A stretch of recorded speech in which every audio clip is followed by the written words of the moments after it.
y de la tranquilidad. Ojalá que se me oiga bien. Tenemos un micrófono.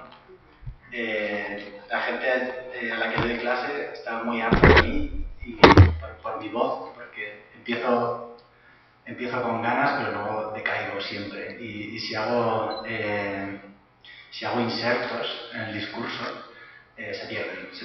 Pero bueno. No ha dicho Jesús que yo en realidad soy licenciado en Filología Hispánica y doctor en Filología Hispánica. Por tanto, no he investigado, como otras áreas, a la literatura rusa, ni siquiera a Tolstoy. Y además no llevo 20 años investigando, como podéis suponer. O sea, soy bastante joven.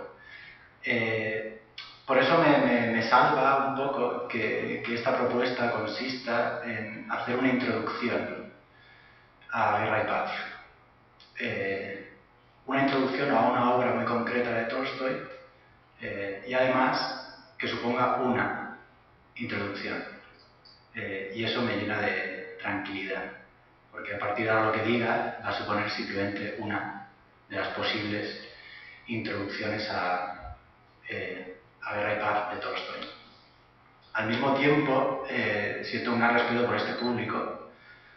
Algunas vienen de clubes de lectura y también tengo cierto respeto por la figura de Tolstoy. Entonces vamos a ver cómo combino todo eso para contaros algunas cosas que provienen de una lectura subjetiva de Guerra y Paz.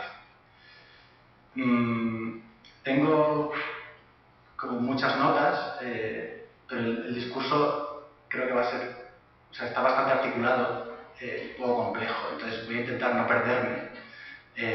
Voy a obligarme, que no suelo hacerlo, a mirar mucho los papeles, porque si no cogeré un tema y me dejaré como 2 folios sin decir nada. Empezamos por el principio, que es la proyección que hay detrás. Esto está en YouTube, lo podéis ver como queráis. Lo único que he hecho ha sido descargarlo para que lo podáis ver sin acceso a internet. De alguna manera es una reivindicación, una típica reivindicación de la contemporaneidad de Tolstoy. No estamos ante un autor del que solo tengamos ilustraciones, cuadros de época, retratos que solo podían hacerse personas adineradas, sino que estamos ante una persona que ha sido filmada, y eso cambia las reglas del juego. Curiosamente a él el cine no le interesa en absoluto. Hay un librito en Fórcola que se llama algo así como Encuentros con Tolstoy o Conversaciones con Tolstoy, en la editorial Fórcola, donde él habla en un momento dado, le pregunta, porque va un director de cine, va a filmarle, y un documentalista, y al final la impresión que saca Tolstoy es, bueno, tiene su gracia esto que has hecho, pero vamos, que no. Está en el momento del gran debate sobre si el cine iba a ser el arte del futuro o no. Tolstoy, ni siquiera por la parte propagandística, por la potencia propagandística que tiene el cine, ni siquiera por ese lado lo entendía. Decía, esto no va a ningún lado. Ese libro, otra cosa curiosa que tiene, el libro de la editorial Fórcola, que es muy cortito, ya digo, además está en esta biblioteca y lo pude consultar, habla de un Tolstoy que no es exactamente el Tolstoy de Guerra y Paz. Entonces, voy a intentar, cuando hable de Guerra y Paz, ceñirme, cuando hable de Tolstoy como autor de Guerra y Paz, ceñirme a cómo era Tolstoy en ese momento. O sea, no hacer extrapolaciones atemporales, que siempre son problemáticas. El Tolstoy que aparece en estas imágenes era el Tolstoy reverenciado por el pueblo, el Tolstoy santón, el Tolstoy referencia moral de toda una nación, el Tolstoy al que iban a visitar continuamente, y él se molestaba mucho porque no le dejaban trabajar, no le dejaban pasear por el campo, pero atendía a todos con más o menos pues educación y el tiempo que pudiera darles. Pero ese Tolstoy no es este Guerra y Paz, es el Tolstoy al final de su vida, en 1900. Pero bueno, aún así, con las salvedades que haya que hacer, me apetecía que empezáramos la sesión, de hecho en esos minutos de espera antes de empezar, con esto atrás, ¿no? Con esto proyectándose en bucle. creo que es todo lo que hay de Tolstoy en fin. O sea, no penséis que había muchas más cosas, pero bueno, ahí lo tenéis. Vamos a empezar ahora sí por el principio, que sería este.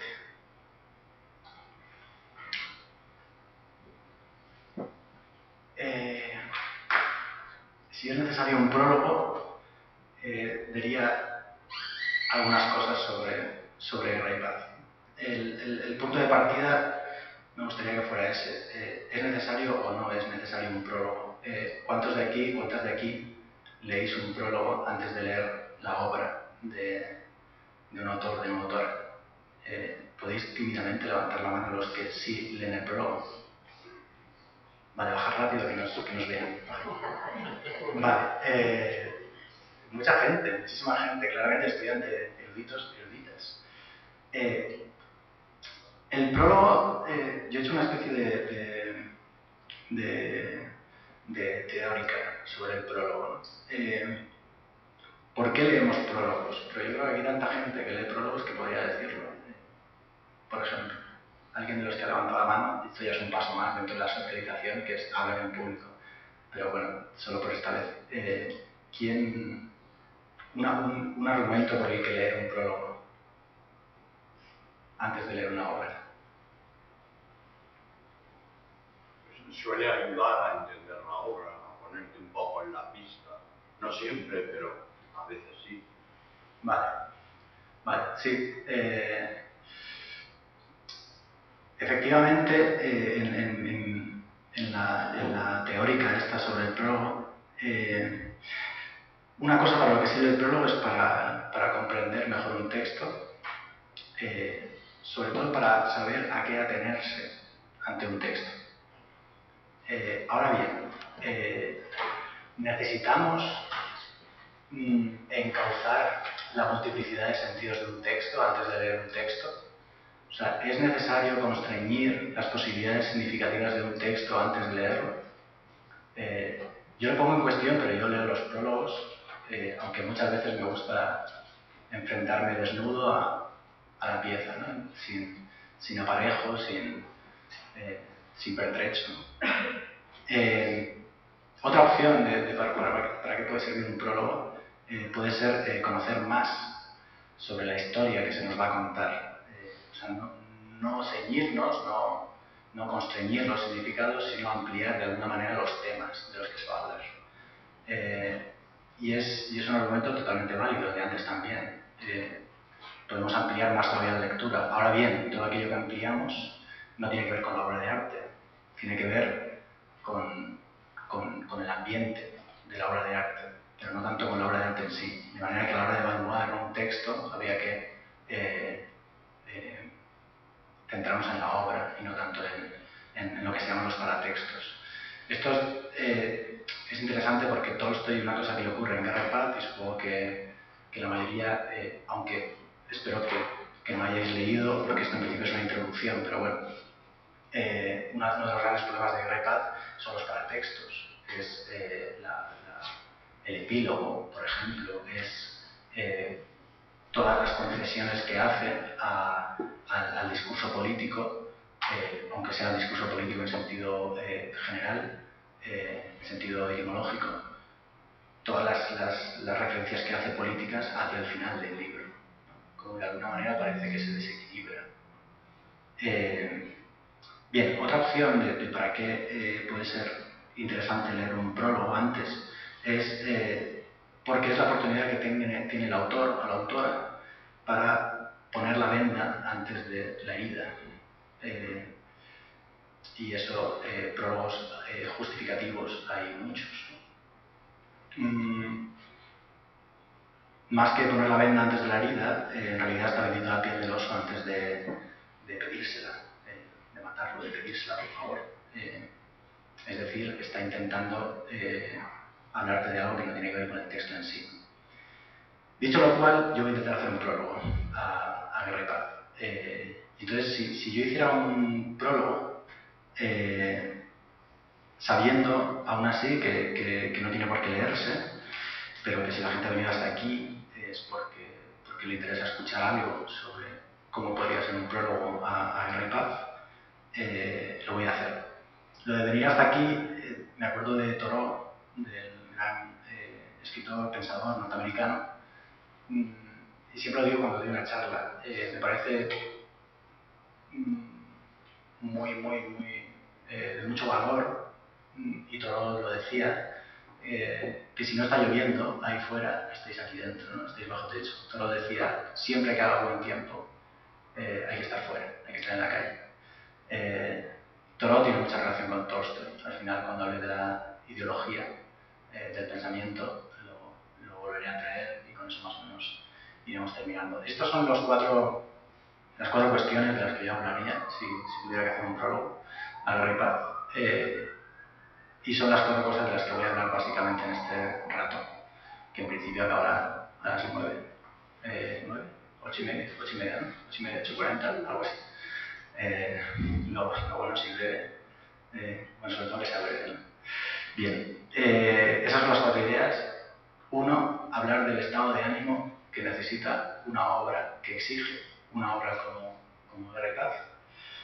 Dos, me invento un concepto de teoría literaria, por supuesto coloquial, que es la narrativa de Tolstoy es tranquila, y voy a intentar definir qué significa una narrativa tranquila y por qué vale la pena saberlo antes de empezar a leer Guerra y Paz. C, la historia con mayúscula de la que habla Guerra y Paz es una, y la historia, el argumento que aparece en Guerra y Paz es otro. Creo que es interesante hacer esa reflexión. Y por último, un bosquejo ideológico de Tolstoy en ese momento de escritura de Guerra y Paz. Me voy a abrir un poco hacia el final, pero en principio, como he dicho antes, voy a tratar de ceñirme a esto. Bien, empezamos por el principio.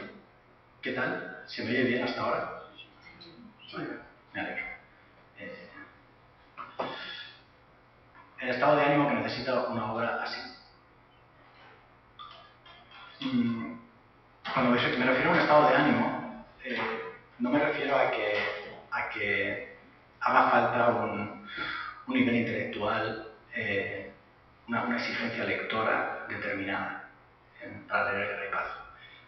Más bien se trata de una forma de estar en el mundo, y esto es como muy abstracto, pero no tenéis más que empezar a leer Guerra y Paz y os daréis cuenta de que os está exigiendo un estado muy distinto al que cotidianamente llevamos encima.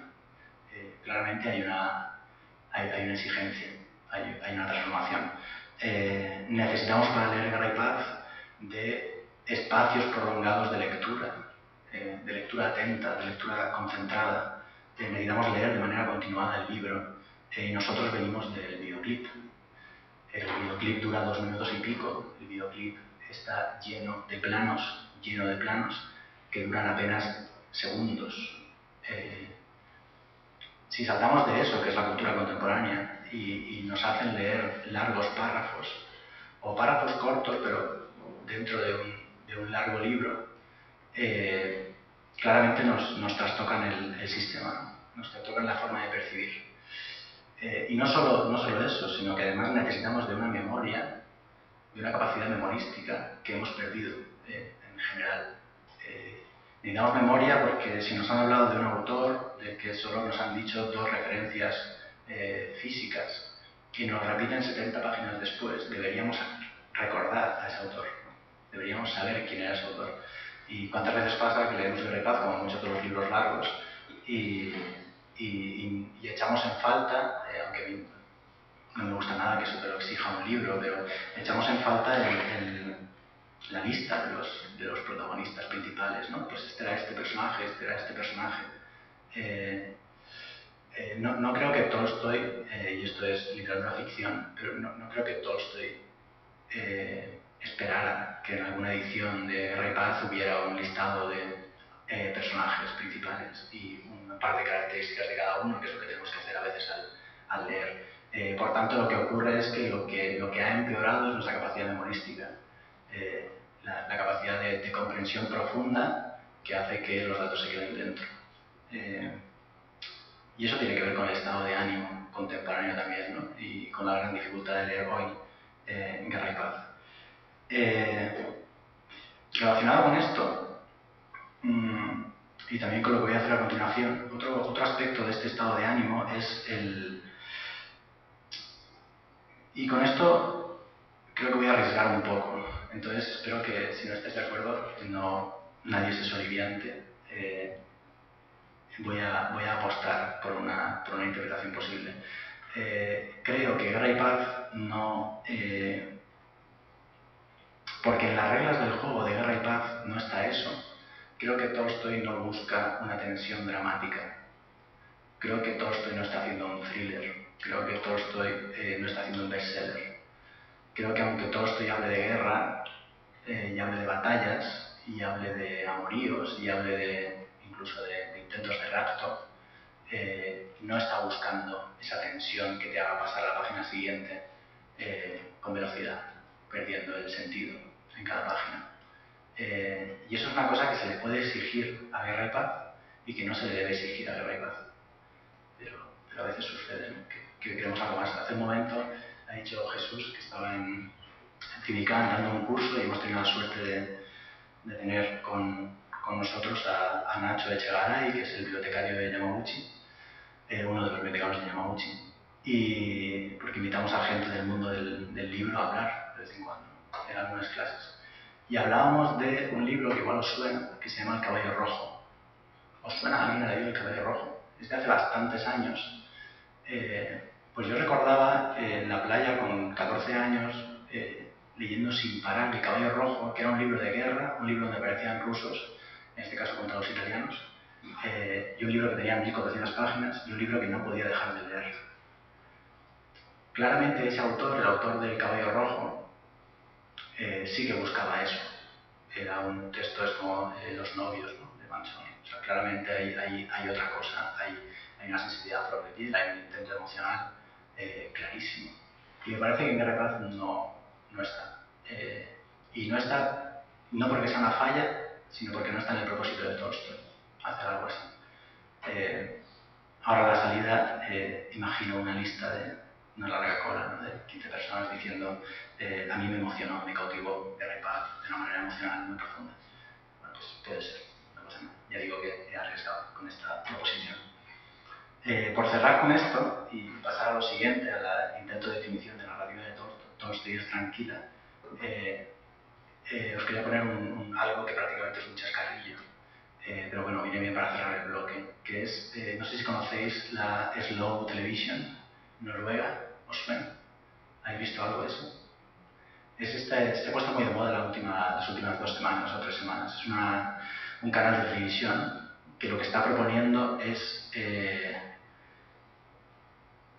documentales de amplísimo metraje, quizá 100 horas, pero sobre todo, no sé, 8 horas por uno de los más famosos, donde no sucede absolutamente nada. Por ejemplo, el primero que hicieron fue un viaje en tren, un famoso viaje en tren en Noruega, un recorrido muy tradicional, muy turístico. Ponen la cámara en la parte de delante del tren, le dan a grabar y emiten 8 horas. Y no ocurre nada. Tienen otro que es gente haciendo ganchillo, mucho tiempo también. Hay una gran convención o algo así, están todos haciendo ganchillo. Tienen otro que va sobre industria maderera, sobre leñadores, y acaba con un plano de 3 horas del fuego crepitando.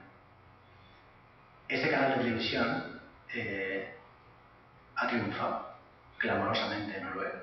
De hecho, Netflix, que es como la antípoda de la tranquilidad, ha comprado el canal. Ha dicho, quiero que pongamos eso de la hoguera crepitando en Europa. O sea, quiero que se vea en España, quiero que se vea en Francia, quiero que se vea en Inglaterra, quiero que se vea en Estados Unidos. Y esto, no lo digo porque crea que hay como salvación ante la trepidación esta que nos facilita leer Guerra y Paz, pero sí como circunstancia curiosa. Y una cosa muy divertida de los espectadores y las espectadoras de este canal es que dicen, sí, no pasa nada, pero ¿y si pasa? sea, el tren, la cámara está en el tren, está en play, parece que va a ser solo un tren, unas vías, cambio de temperatura, nieve, ¿no? Pero ¿y si pasa un venado, por ejemplo? Si pasa un venado, aquí tenemos acción, aquí va a ocurrir algo. Entonces muchas veces se quedan 7 horas delante de televisión por si pasa algo. Y esa especie de esperanza me parece bonita. Voy a hacer un pequeño experimento, que espero que sea un regalo, que es poneros 3 horas, no, 3 horas no. Solo me voy a arriesgar y voy a poner 2 minutos de una hoguera crepitando. Y voy a ver qué sucede. Yo creo que por 2 minutos no me van a echar, o sea, creo que no estoy traicionando a la organización. Por 2 minutos de charla no están hablando, pero me gustaría ver qué sucede en el ambiente cuando hay 2 minutos donde no ocurre nada en silencio.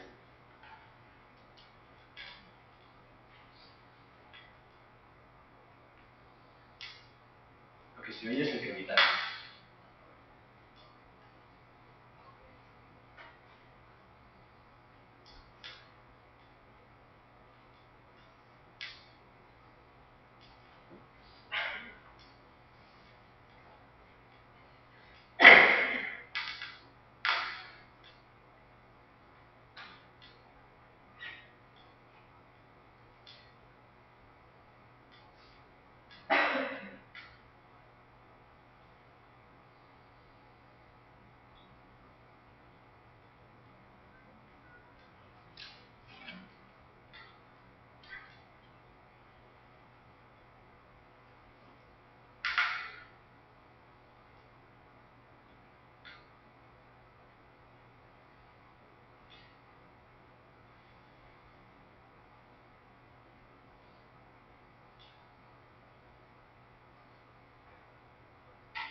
Os quedaríais 3 horas viendo esto. Pasan muchísimas cosas. Yo lo he visto varias veces y no el de 3 horas, pero este clip. Y cuanto más lo ves, más percibes. O sea que para educación de la percepción creo que es un ejercicio interesante. Este es el famoso fotograma del primero de los proyectos de la Slow Television noruega. Bien, vamos al siguiente punto. La narrativa de Tolstoy es tranquila.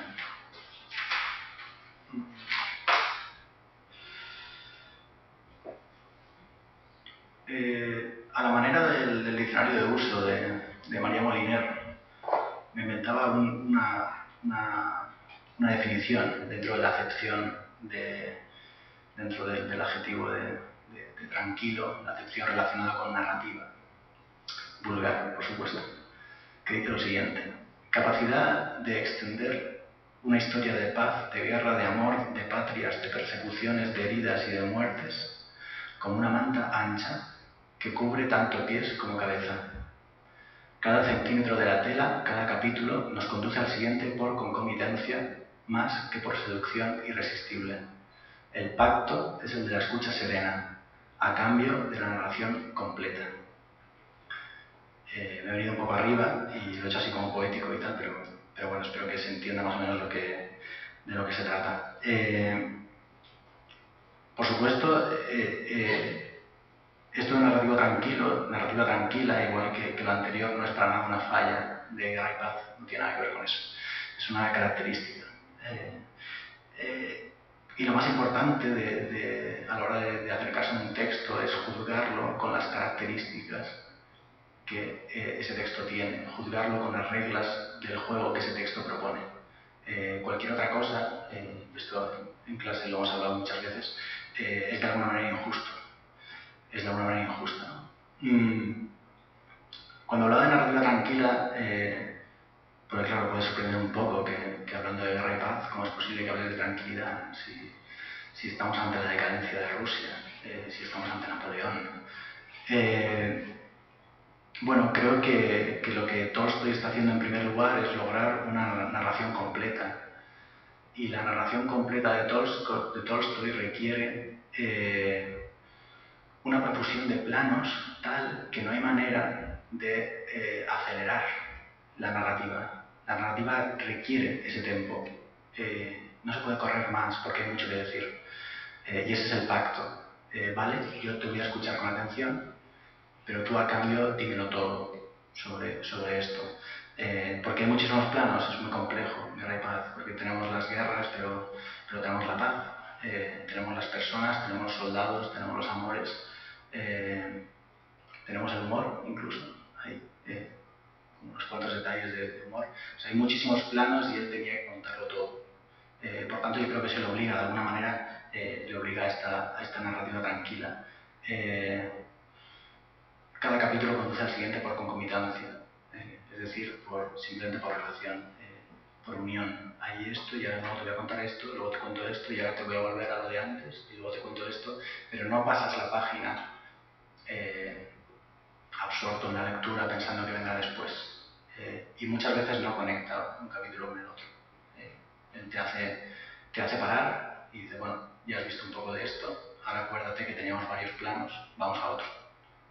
Y así poco a poco, construyendo muchos planos, se levanta el edificio inmenso que es las 1400 páginas, 1500 páginas, depende de la edición, de Guerra y Paz. Una vez instalados en ese tempo, en el tempo que propone Tolstoy, la lectura es amable, pero hay que instalarse ahí. Y eso que ya digo, o sea, no estamos ante un libro donde no pasa nada, no paran de pasar cosas, no es lo de la hoguera que pensáis que pasan cosas porque yo os he instigado a pensarlo, pero en realidad es una hoguera, es un plano fijo, no hay cortes.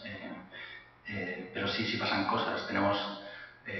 Estaba repasando antes momentos que son muy de bestseller de Tolstoy, de Guerra y Paz, el intento de rapto, me parece fascinante, un salvamento entre las llamas, en la Rusia que se cae, en el Moscú que se cae, un salvamento así a última hora del héroe. Hay pocas acciones heroicas de manual, en realidad todo es una gran heroicidad del pueblo ruso según Tolstoy, pero esas acciones son trepidantes, por lo menos cuando te dicen sucede esto, luego lo lees y por este juego de planos que tiene que hacer continuamente Tolstoy no sucede así.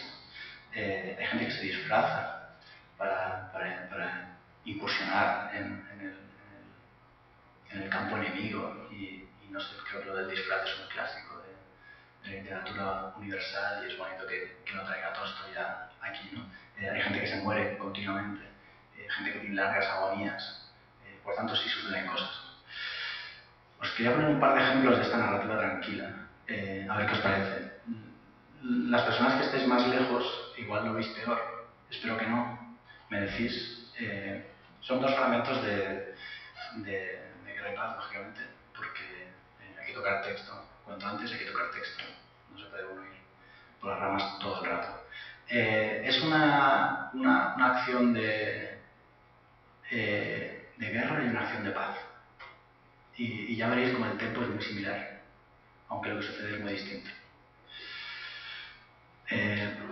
Esta referencia es la página 83 de la edición que yo he manejado, que es la de Austral, con la traducción de Alcántara y la Inentralgo, y el prólogo de Eduardo Mendoza, que por cierto en un momento dado dice, bueno, en fin, algún trocito te puedes saltar, que tampoco pasa nada. Eduardo Mendoza está en los prólogos, es divertido. Viene dentro de un mes a Civicán, si podéis escucharlo. Será bonito, seguro. Bien, se ve bien el texto al final. Yo lo voy a leer de todas formas.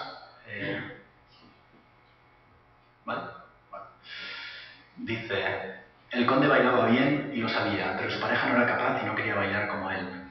Su enorme cuerpo manteníase tieso y los robustos brazos le colgaban. Había dado su bolso a la condesa. Puede decirse que solo bailaba su rostro, tan severo como bello. Por cuanto la figura agilísima del conde expresaba con todo su cuerpo, se reflejaba en el rostro de María Dmitrievna, cada vez más sonriente, y en el aleteo de su nariz. Pero si el conde cautivaba a los espectadores con sus hábiles vueltas y agilísimos saltos, María Dmitrievna, con el leve movimiento de sus hombros y brazos, no hacía menor efecto, puesto que todos tenían en cuenta su peso y gravedad habitual. La danza iba animándose cada vez más. En una y otra parte de la sala nadie lograba atraer la atención de quien tenía delante ni se preocupaba de ello. Todos parecían interesados en el conde y María Dmitrievna. Natasha tiraba de la manga del vestido a todos, que no precisaban esa señal para tener los ojos fijos en los bailarines, y les pedía que miraran a su padre. El conde, en los intervalos de la danza, respiraba profundamente, se agitaba y gritaba a los músicos que tocaran con más brío.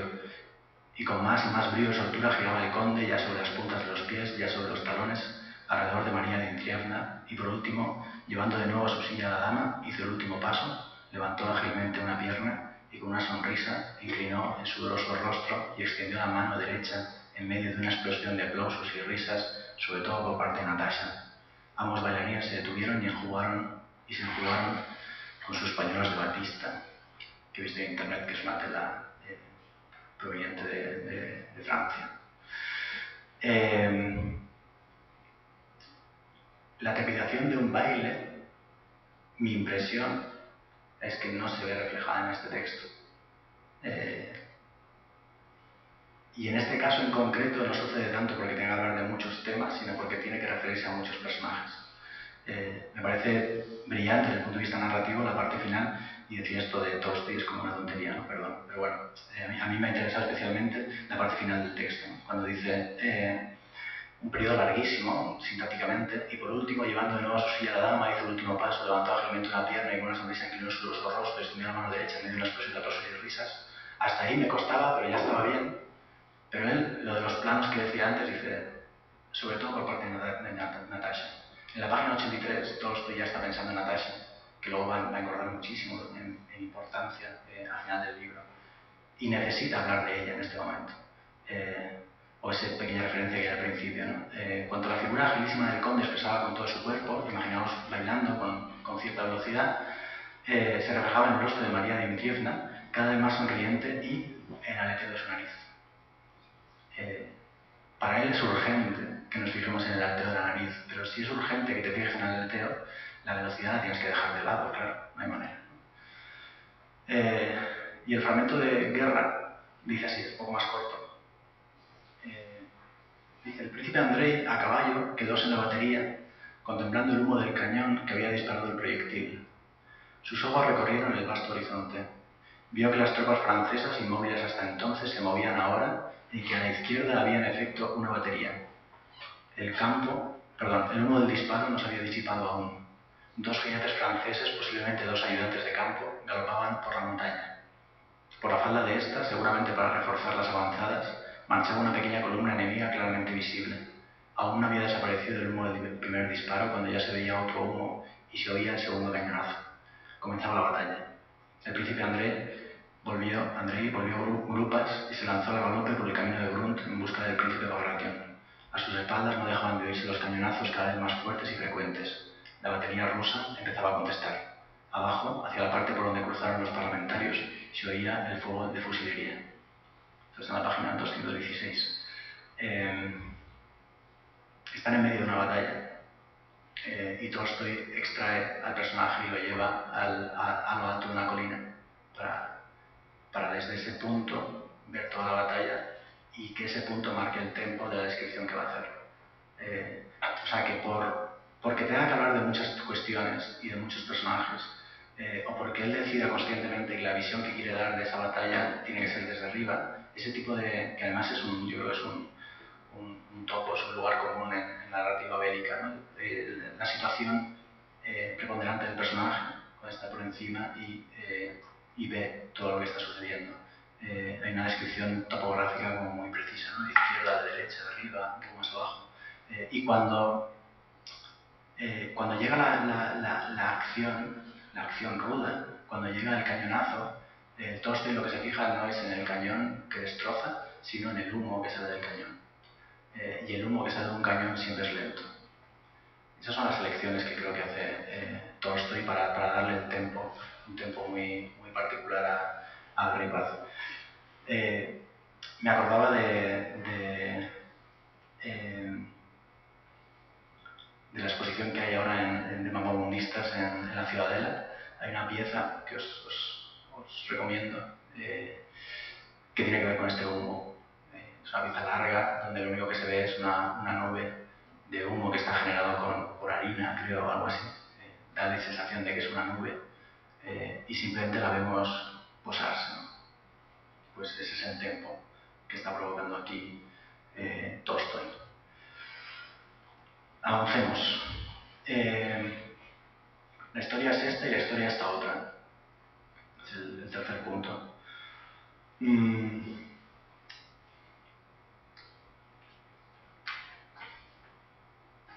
Creo que es interesante recordar, aunque sea de manera muy sucinta, las dos cronologías que tienen que ver con Guerra y Paz, tanto la cronología de Tolstói como la cronología de lo que sucede en la obra de Tolstói. Sobre todo por la curiosidad de saber qué aprende de su vida, o sea, qué aprende el narrador de la vida del autor, y también por comprender algunas de las cosas de las que habla. Eso puede dar luz. Entonces ahora viene una diapositiva que no hago más que intentar posponer, pero que al final voy a tener que poner, que es violenta, esta sí que es verdaderamente violenta, que es esta. Que no es para nada atractiva, pero necesitaba la fijación de la fecha porque de memoria es imposible para mí y bueno, creo que es más o menos gráfico esto. Lo voy a hacer más grande para impresionar un poco más. Ahí está. Leámoslo fijándonos en lo que aprende el Tolstói autor, el Tolstói narrador del Tolstói autor. Y para eso fijémonos en las fechas, ¿no? El punto de partida de la historia, y como pongo al principio, digo, hablo de una historia con mayúscula, hablo de una biografía y hablo de un argumento. Las tres cosas son distintas y como lectores y lectoras hay que tenerlo en cuenta siempre, ¿no? Luego hablaré un poco sobre eso. El punto de partida de Guerra y Paz es en realidad un libro que quería llamarse 1805 y que Tolstói empezó a escribir porque quería explicarse la revolución decembrista. La revolución decembrista fue en 1825, Tolstói, como veis, empieza a escribir Guerra y Paz en 1863, eso está aquí abajo. Y la revolución decembrista, en grosso modo, y espero que no haya ningún historiador, especialista, ni siquiera no especialista, a Tolstói le interesaba la revolución decembrista porque era una revolución que trataba de abrir Rusia a Europa. Trataba de que Rusia abandonara el sistema feudal, que Rusia se abriera a otras cuestiones. Lo malo de una revolución así es que en esa época, en 1825, lo que acababa de suceder era que Francia, que era en principio la Ilustración y que era en principio quien traía ese pensamiento liberal, era Napoleón, y Napoleón era el enemigo. Entonces, una cosa muy interesante de Guerra y Paz, de todo el libro, y que en realidad está en Tolstói, que es esa tensión entre diferentes posiciones, ¿no? Sí, quiero una cosa, pero si me viene con esta otra ya no me interesa, ¿no? Entonces, ¿cómo hacer? Y esa tensión yo creo que se ve en la novela.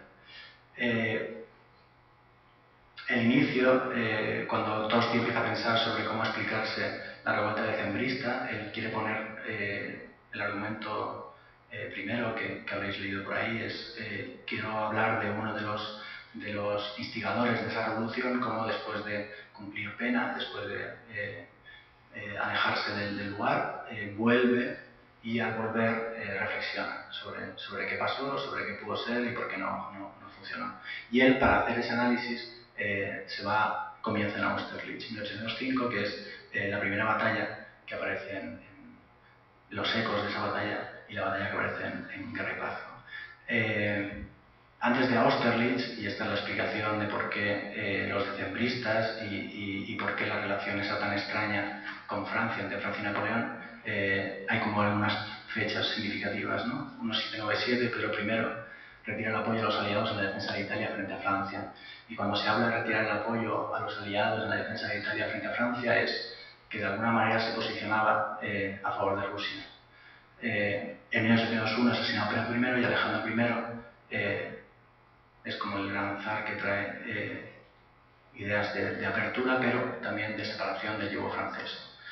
En 1805 la batalla de Austerlitz, la primera batalla en la que Napoleón se enfrenta a Alejandro, y es muy interesante porque allí va a aparecer una cosa que también creo que es singular en Guerra y Paz, y es que el gran responsable de la batalla en realidad no presenta batalla. Y eso es una cita con la que me gustaría, cuando llegue el momento, terminar mi intervención.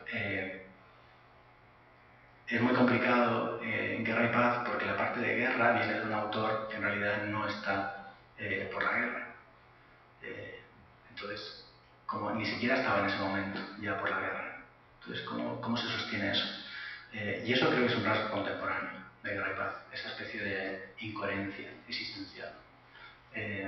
Y por eso creo que, por eso y por otras cosas, creo que nos puede interesar. En esa batalla, en realidad, Kutuzov no quería plantear batalla, pero el zar se las da de estratega y entonces lleva el desastre a Rusia. En 1812, la gran campaña de Rusia, la que aparece contada con mayor detalle en Guerra y Paz, de Rusia contra Francia. Una Francia, y eso es un rasgo muy característico de Guerra y Paz, y supongo que muchas personas de aquí que empezaron a leerla les echo un poco para atrás.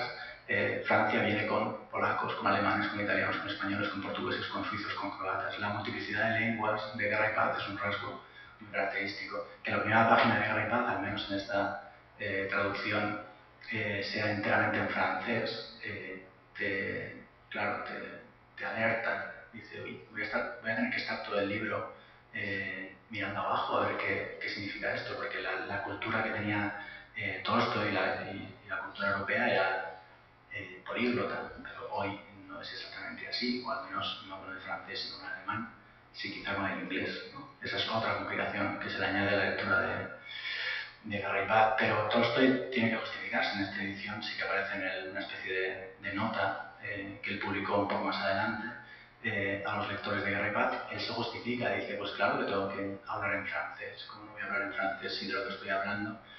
Si estoy haciendo un retrato ficticio, pero un retrato de una época, hablábamos francés, ¿no? Bien, lo más interesante es que al final de esta campaña de Rusia es, y me parece que también es contemporáneo, que Moscú es abandonada. O sea, en la retirada, Moscú, el ejército abandona Moscú para que después de la batalla de Borodino, Francia, Napoleón, ocupe Moscú. ¿Y por qué digo que esto es muy contemporáneo? Porque en realidad la guerra no la gana Francia, sino que bueno, en el sentido, perdón, no la gana Rusia, sino que es Francia la que se desangra ella sola. O sea que tenemos, y esto en la retirada que aparece hacia el final del libro se da muy claro, Kutuzov vuelve a hacer lo mismo, vuelve a no presentar batalla, pone el puente de plata al enemigo y no vuelve a presentar batalla. Por tanto, ¿por qué Francia, el ejército francés abandona Rusia? Abandona Rusia porque el puente de plata que le habían propuesto era un puente de hambre y era un puente de frío en diciembre. Pero no porque haya un combatiente delante que se haya dejado la vida contra el ejército francés. Por tanto, esta especie no es una ataraxia, pero es como, es como el preferiría no hacerlo, ¿no? Ya que van a hablar de Melville dentro de un tiempo. Pues es el Bartleby escribiente, es una especie yo no voy a batallar. Y no voy a batallar en un libro que se llama Guerra y Paz, me parece muy singular, me parece muy contemporáneo. Bueno, las fechas de abajo son las fechas de la vida de Tolstoy y me interesan todas las partes que tienen que ver con lo que sucede en torno a la escritura de Guerra y Paz. Tolstoy, como pone en cualquier lugar, nace en 1828, muere en 1910, nace en Yasnaya Poliana y muere en una estación de tren, iba a decir de Renfe, de tren. No tiene que ver con Guerra y Paz, pero es muy interesante. En realidad Tolstoy muere huyendo, lo deja todo, deja a su familia. En las cartas, si habéis leído Acantilado, tiene las cartas, los diarios publicados y también una correspondencia bastante copiosa. Y Tolstoy continuamente, y es una pena porque los diarios podían dar para más, pero sobre todo se refiere a la relación con su mujer. Está constantemente volviendo sobre ella, diciendo pues hoy mejor, hoy somos amigos, hoy no. Y al final tiene que huir porque no puede más, o sea, no puede más con el mundo en realidad, no puede ni con su familia, ni con su mujer, ni puede con... Yo creo que ni siquiera puede con los discípulos que crean en torno a él, ¿no? Cuando lo erigen en Santón ruso. Bien, ¿qué nos interesa de esta cronología de Tolstoy sucinta, como he dicho antes? Que Tolstoy participó en la guerra, fue un hombre de guerra, que Tolstoy tuvo una relación muy especial con el campesinado, y eso aparece también en Guerra y Paz, y que Tolstoy estuvo los años que estuvo escribiendo Guerra y Paz. Todo lo demás, a partir de 1869, cuando escribe el epílogo Guerra y Paz, no tiene que ver realmente con el libro. Por tanto, no deberíamos tampoco darle demasiadas vueltas, ¿no? Una cosa interesante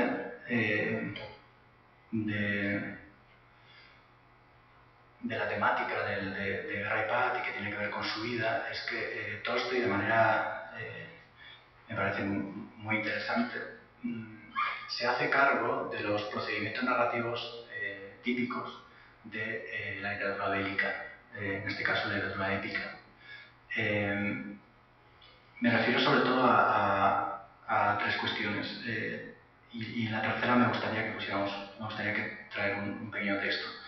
En primer lugar, supongo que si habéis leído Miocid, se habla del epíteto épico. Bueno, si habéis leído Miocid y si os acordáis de las clases de GB secundaria, lo que sea, el epíteto épico, cómo identificar a algunos personajes por un pequeño rasgo físico que citas y vuelves a citar cada vez que aparecen. Eso Tolstoy lo utiliza. Yo creo que Tolstoy es sabedor de que su texto se inserta en una tradición clásica y en esa tradición clásica hay una serie de normas. También es una cosa que también aparecía en Miocid, que es la frase, la mítica frase que además se utiliza de continuo, qué buen vasallo si lo viese buen señor. Y eso es algo que está también en la entraña de Guerra y Paz. No solo tenemos a un Tolstoy que tiene problemas con la guerra, sino incluso con el concepto de autoridad, con el concepto de poder. Y siempre que tenga ocasión lo va a dejar caer. Llega un momento para mí que se desequilibra un poco y hacia el final, yo creo que a los 3/4 de novela insiste mucho en eso, y en cuanto puede habla de que Napoleón en realidad no tuvo más importancia en la guerra napoleónica que cualquier soldado, y que en realidad quien decidió la suerte de una batalla u otra, si hubiera alguna causa, que él además deja caer que en realidad no se sabe, pero si hubiera alguna está en el pueblo, si hubiera alguna está en el interior de cada una de las personas que sin quererlo estaban en esa situación. Y luego la tercera cosa que me parece algo que aprende, bueno, que Tolstoy reconoce de la literatura épica y que por tanto utiliza, es el paisaje, o sea, también es un topoi, ¿no? El paisaje después de la batalla, ¿no?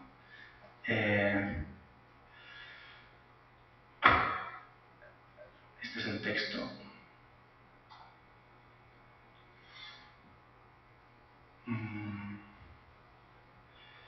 Es un pelín largo, lo que pasa es que conecta con lo que voy a decir a continuación, con el pequeño acercamiento pensar de Tolstói.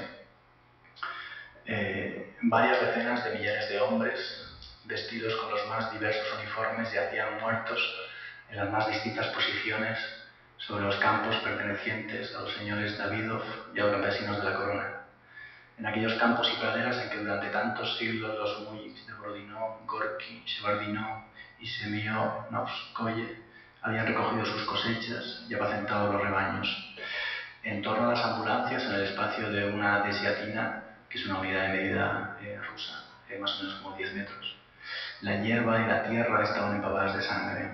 Hacia Mosaics, por la parte de Baluivo, retrocedía con caras de espanto la muchedumbre de heridos y soldados de diversas unidades y armas. Otros, agotados y hambrientos, conducidos por sus jefes, iban delante, y otros, por último, permanecían en sus puestos y continuaban disparando. Sobre todos aquellos campos, antes tan bellos y alegres, con las brillantes bayonetas y el humo de las hogueras bajo el sol de la mañana, se esparcía ahora la niebla y se sentía la humedad y el olor acre y extraño a salitre y a sangre. Se habían acumulado las nubes y una fina llovizna comenzaba a descender sobre los muertos y heridos y sobre aquellos hombres asustados, rendidos, que comenzaban a dudar. Aquella tenue lluvia parecía decir: basta, basta, hombres, cesad, pensad en lo que hacéis. Así, los hombres de uno y otro bando, hambrientos y cansados, comenzaban a dudar si era necesario todavía matarse. En todas las caras se notaba la vacilación y cada uno se hacía la misma pregunta: ¿por qué? ¿Por qué tengo que matar y ser muerto? Matad vosotros si queréis, haced lo que os plazca, yo no quiero más. Hacia el atardecer esta idea había madurado por igual en todas las mentes. Aquellos hombres podían en cualquier momento horrorizarse de lo que hacían, abandonarlo todo y huir. Pero aunque al final de la batalla todos sintieran ya el horror de lo hecho, aunque su gusto habría sido terminar todo aquello, una fuerza incomprensible y misteriosa seguía rigiendo sus actos. Los artilleros, cubiertos de sudor, de polvo y de sangre, reducidos a la tercera parte, rotos y deshechos por el cansancio, seguían acercando las cargas, apuntando y encendiendo las mechas, y las granadas, con la misma rapidez y crueldad, volaban de una a otra parte, destrozando los cuerpos humanos. Y así seguía cumpliéndose aquella obra terrible, no debida a la voluntad de los hombres, sino a la voluntad de aquel que rige a los hombres y a los mundos. Y este otro lo leo porque me parece que es un paisaje después de la batalla. Está hablando de, en este caso, de Moscú, cuando Moscú es abandonada. Entonces, fijaros, de todas las posibilidades que tiene Tolstói de descripción del paisaje después de la batalla, y en este caso del Moscú incendiado,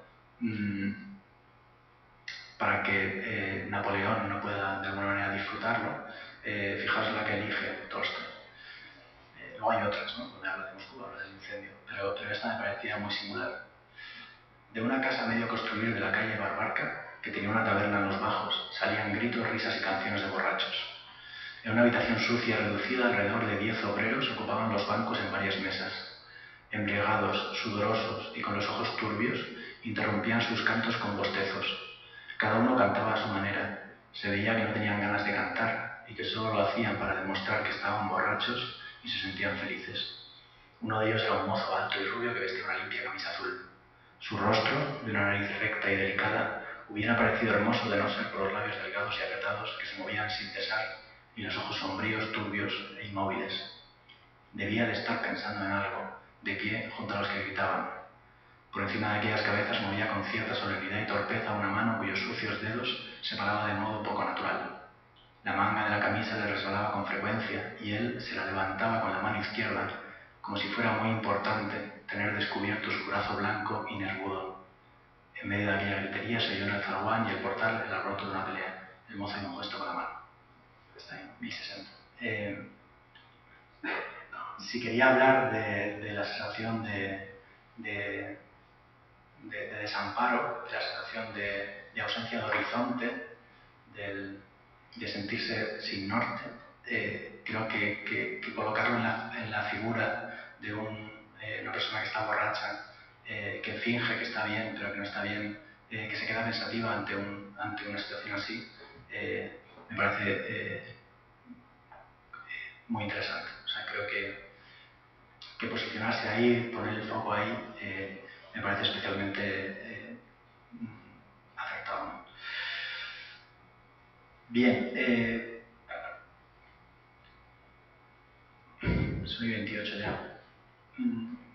Antes del último punto, voy a hacer una reflexión, pero muy de pasada. Bueno, esta cita es una especie de explicación de lo que, más o menos lo que acabo de comentar. Lo importante de todo esto, o sea, lo importante de la historia con mayúscula que Tolstoy utiliza para su narración y de qué parte de la historia utiliza en su historia con minúscula, en su argumento, es la elección, precisamente la elección de esas partes, ¿no? Me da la impresión de que lo importante de todo esto, y ya leo directamente, es que la Rusia ante la que estamos es un espacio de decadencia. Moscú ha sido incendiada por los habitantes de Moscú. Lo importante es que se viene desde un intento de europeización, que se está en una Rusia feudal. Los campesinos no quieren a Napoleón ni tampoco al señor. Hay una escena muy potente de tratamiento de los nobles, ¿no? Alguien que viene de la aristocracia, que en realidad Tolstoy viene de ahí, tratando de salvar a un campesino ante el avance de las tropas napoleónicas, y como el campesino dice, no, yo estoy bien, o sea, tampoco me voy a ir contigo, o sea, no quiero que me salves tú. Y eso tiene que ver con esa tensión entre muchas lecciones que está en Guerra y Paz, ¿no? Que se está en una Rusia feudal donde los campesinos no quieren a Napoleón y tampoco al señor, que se narra desde un alejamiento de lo bélico y del poder, desde un cuestionamiento de lo que suele definir a la patria en la historia, que son esas acciones bélicas y esas situaciones de poder, y que se narra desde una defensa de la patria, que es donde termina de complicar el argumento Tolstoy. En Guerra y Paz se gana sin presentar batalla, que es lo que decía antes, ¿no? Ahora bien, y esta es la referencia que quiero hacer muy rápida a esto, y ya en casa lo miraréis. Fue así como sucedió. O sea, lo que cuenta Tolstoy en Guerra y Paz tiene algo que ver con lo que sucedió, lo que le sucedió a Rusia en esa época de su historia. Y más allá de eso, es importante que realmente haya una conexión entre esos dos entes, entre la historia con mayúscula y la historia con minúscula. Tolstoy, de una manera que me parece admirable, trata continuamente de hacerte ver que no solo está escribiendo la historia tal y como sucedió, sino que está cuestionando las otras formas de historia en Guerra y Paz. Y hay algún recurso, incluso muy concreto, donde trata de darle una vuelta más, un giro más a eso, a esa hacer creer al lector que ante lo que está es ante la historia. Y esa estrategia narrativa me parece muy interesante. Dice, hay un momento en la página 924 donde se nos dice: desde Gorki, Bennigsen bajó por el camino general hacia el puente que el oficial había indicado a Pierre desde lo alto de la colina como centro de la posición, y junto al que había montones de hierba cortada de la que salía un intenso olor a heno. Por el puente entraron en la aldea de Borodino. Desde allí dieron la vuelta hacia la izquierda y, dejando atrás una gran concentración de tropas y cañones, llegaron a un alto montículo en el que los milicianos cavaban trincheras. Era un reducto al que faltaba aún el nombre y que después fue llamado Reducto de Rayevsky o Batería de la Colina. Y esa es la primera. O sea, te indica cosas y te dice, bueno, luego que sepas que esto se llamará así. Y eso nos hace creer que realmente fue así. Porque él lo primero que ha hecho, bueno, leo el siguiente párrafo y os trato de explicarme un poco. Pierre no prestó especial atención a aquel lugar. Ignoraba que sería el más memorable de todo el campo de Borodino. Después, cruzando un barranco, se dirigió tal. Pierre ignoraba que aquello iba a ser histórico. O sea, que lo primero que hace Tolstoy es decirte, voy a escribir una ficción sobre la historia de Rusia, voy a crear una serie de personajes, pero luego, hacia la 900, y un poquito antes también, te dice, ese personaje ficticio está conectado con la historia. Ese personaje ficticio habla de la historia con mayúscula. Ese personaje ficticio, aunque él no lo sepa, está asistiendo a un escenario de guerra, a un escenario que va a ser conocido. Entonces al lector le rompe la cadera. Le rompió la cadera cuando le propuso que aquello iba a ser una ficción. Pero esta rotura me parece mucho más interesante, porque es, aunque yo te propuse eso, te voy a dejando caer que esto es historia, con mayúscula. No solo hace referencia a otros historiadores, sino que en este caso al propio personaje, el narrador, que yo creo que es un narrador mucho más activo de lo que se ha dicho a veces, ¿no? Como, no, Tolstoy solo deja que las cosas fluyan. Yo creo que toma muchas decisiones muy fuertes para el tipo de narración que quiere hacer. El narrador coloca al lector, al personaje, y le dice, eres historia, con mayúscula. Aunque tú no lo sepas, eres historia, con mayúscula. Bien, vamos al último punto, que ya es tarde. Y os dejo lo que quería comentaros. Simplemente, si veis en casa toda la polémica que ha habido con el libro de Elvira Navarro los últimos días de Adelaida García Morales, ¿os suena? ¿Sí, no? Pues es que en clase sí que lo saben. Simplemente para que apuntéis el título, busquéis en Google y pongáis algo así como polémica y ya está. Es una polémica, en realidad, es una polémica sobre los límites de la ficción y sobre la relación entre ficción y historia, con mayúscula. Entonces creo que viene muy a cuento de esto que estaba contando, de este juego de manos que hace Tolstoy con Guerra y Paz. La izquierda, obviamente, es Silvia Navarro, está a este lado, y ahí está Adelaida García Morales. Y no es casual que en la portada del libro lleve una foto de Adelaida García Morales, pero también una foto de Elvira Navarro, que aparece ahí detrás de un cartón. También creo que el libro es de Ana Blandiana, el libro que aparece ahí, que viene la semana que viene al Foro Auzolana. No viene ella, pero viene la traductora. Bien, vamos con el último punto. Tolstoy era así.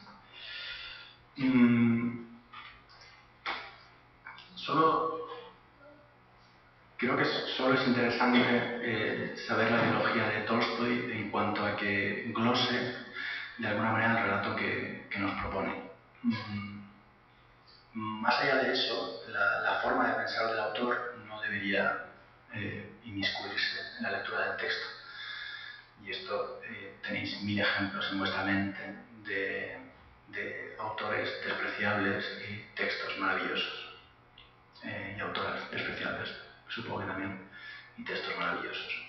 Pero bueno, creo que si nos ceñimos al momento en que Tolstoy escribe Guerra y Paz y hacemos alguna referencia a ideas, creo que le pueden dar cierta luz, aunque sean a modo de glosa del texto. Hay una serie de conceptos fundamentales, supongo, que tienen que ver con Tolstoy y que supongo que habéis leído por ahí. Además, la editorial Errata Naturae, que es una editorial que os recomiendo vivamente, acaba de publicar, bueno, hace muy poco, un libro que se llama Contra los que nos gobiernan, con textos de Tolstoy. O sea que ahora Tolstoy es mainstream, ideológicamente hablando, y está muy bien que así sea. O sea, quiero decir que la ideología de Tolstoy yo creo que es bastante conocida. Hay una reseña muy buena de ese libro de Tolstoy, una página que se llama Lecturas Sumergidas, muy larga, que es lo bueno que tienen las páginas web, que te dejan infinidad de caracteres, ¿no? De constriñen una hoja. Y ahí hay mucho sobre el pensamiento de Tolstoy en ese artículo. Simplemente enumero. Tolstoy parte de un cristianismo sin religión, un cristianismo basado en las bienaventuranzas. Por eso fue declarado hereje por la Iglesia Ortodoxa en 1902, creo, estaba antes en la fecha. Un cristianismo sin religión, que es una cosa que hoy digamos que se conoce y es algo que está perfectamente aceptado, socializado, pero en su momento, y dentro de la Iglesia Ortodoxa, suponía la excomunión. Tuvo muchísimos problemas Tolstoy, no solo con el poder civil, sino también con el poder eclesiástico. Sobre todo hacia el final de su vida, no tanto a la altura de Guerra y Paz, pero sí hacia el final de su vida. Tolstoy, como en segundo lugar, tiene una relación íntima con la tierra. Es muy interesante, os recomiendo leer Guerra y Paz cuando leáis Guerra y Paz y fijaros en las referencias a la tierra, fijaros en la referencia al campesino. Aunque Tolstoy sepa que él no entiende al campesino, que el campesino no lo entiende a él, él sabe que ahí está el alma rusa, en esa primitividad, en ese primitivismo, mejor dicho, en esa sinceridad existencial, ¿no? Que no entiende de conocimiento, sino que es todo puramente intuitivo. Continuamente hace referencias a animales en Guerra y Paz para explicar cosas, no solo como metáforas, sino también cuando en una escena determinada decide que aparezca un animal, la relación entre caballos y hombres en un conflicto bélico era muy íntima, muy estrecha, pero aparte de eso hay muchos animales en Guerra y Paz y hay muchas referencias animales, hay muchas metáforas relacionadas con animales referido a personajes, ¿no? Por tanto, cristianismo, 2, la relación con la tierra, 3, el pacifismo, un abanderado de la no violencia. De hecho, se escribía con Gandhi, hay gente que dice que ilustró de alguna manera a Gandhi en este punto, yo no lo sé. 4, obviamente la desobediencia civil, que es una cosa que aprende de Thoreau, del autor norteamericano del que os habla al principio. Y ya os pondré un texto sobre eso, una pequeña cita. Ay, bueno, no lo pongo. Sí, ya está, ¿no? Vale. Vale. Ay, los de seguridad. Que sí, vamos, perdón. Perdón sobre todo por el público que está aquí ya, que lleva ya un rato de rollo. Solo una cosa más. Desobediencia civil, ya os pongo un pequeño texto y acabamos con eso. Y el concepto de que la historia, toda la parte final es verdad que resulta farragosa, pero hay algunos conceptos sobre la historia, sobre quién escribe la historia, que me parecen muy pertinentes y muy de actualidad, además. Y él habla, lo he dicho al principio, ¿no?, de que el concepto de historia como algo que no hacen los poderes, de hecho, cuestionamiento de cualquier autoridad es algo denominador común de cualquier día de la vida de Tolstoy, o sea, tiene que cuestionar eso constantemente, sino que no lo escriben los historiadores porque los historiadores se han fijado en las decisiones de los que gobiernan y en realidad la historia no la mueven los que gobiernan. Tantas veces, de hecho, hay momentos como muy explícitos que Tolstoy se arremanga y dice, y ahora voy a escribir sobre Napoleón.